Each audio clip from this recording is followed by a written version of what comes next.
kampus di tanah air.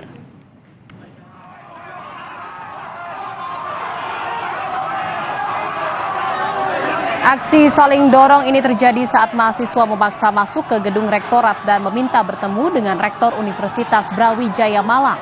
Wakil Rektor 2 Universitas Brawijaya akhirnya menemui mahasiswa dan akan membawa aspirasi mahasiswa kepada Rektor Universitas Brawijaya.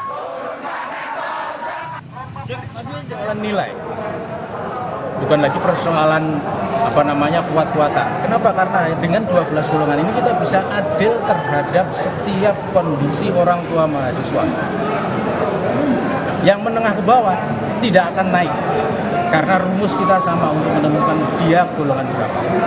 Yang naik memang adalah golongan ekonomi atas, dan itu jumlahnya tidak banyak. Saudara, demikian Indonesia Update, saya Jihan Novita pamit undur diri. Terima kasih, sampai jumpa.